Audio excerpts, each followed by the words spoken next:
All Nintendo video games are rated by the Entertainment Software Ratings Board and carry one of the following age-appropriate ratings. For additional information on game ratings, visit the ESRB at esrb.com.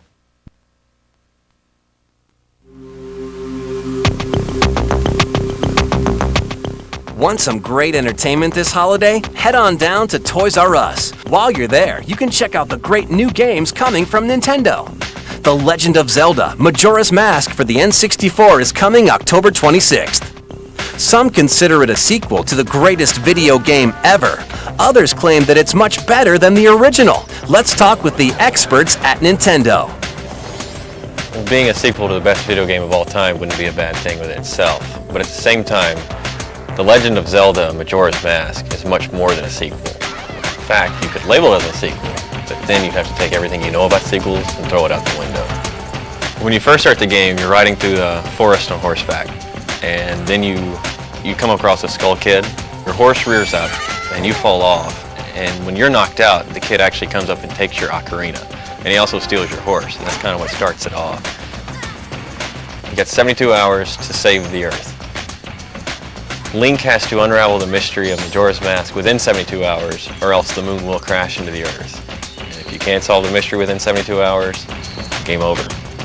There's 24 different masks in this game. If you take the Goron mask and you put it on, then you have the ability to turn into a Goron. You actually see him go through a transformation, and then he's a Goron, and you're able to do things you weren't normally able to do. You turn into a rolling Goron, and that's the only way to cross some parts of the game.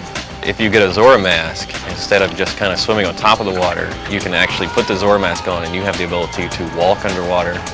You can swim extremely fast underwater. And so there's a whole bunch to do under the water. There's entire levels that take place underwater, and the only way you can do it was a Zora mask. And it's pretty graceful to watch him kind of skim over the surface of the water. One of the things that makes the game really cool is that the whole time the clock is ticking. The moon is getting closer, and you're not going to stop any of that. You have so many things that you have to accomplish to stop this moon from falling. If you mess up even the least little bit on a couple of these things, The Legend of Zelda Majora's Mask requires the expansion pack to work. This game uses the expansion pack in a way that a lot of games haven't really used it yet. The bosses are more detailed. They'll have a higher polygon count.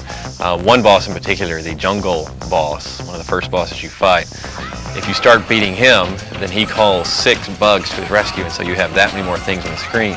We hit him a couple more times, then he releases about 300 butterflies into the air that will attack you. It's really incredible to see all that on screen. Everybody's going to love this game. Miyamoto is known for redefining the way games are supposed to be played, and this one's no exception. The Legend of Zelda Majora's Mask, your Link, and the world is waiting on you. Reserve your copy now at Toys R Us with a $10 deposit, and you'll be guaranteed to get a collector's edition gold cartridge with this unique 3D label. If you reserve your copy prior to October 25th, you'll also get $10 off this Toys R Us exclusive gold controller, regularly priced at $29.99, now just $19.99 with this offer. Think that's it? Think again. Check out the sequel to the platinum bestseller Banjo-Kazooie. It's Banjo-Tooie for the N64, coming November 21st. It's an extension of an already great game.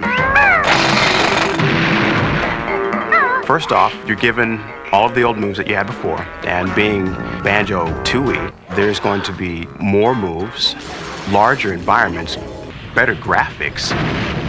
One of the coolest new team moves they have is a level where Banjo whips her out like a shotgun, and it goes immediately into first-person view, and that's how you do the entire level.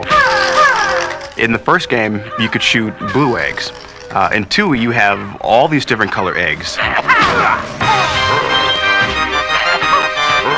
The humor is definitely carrying over from the first game.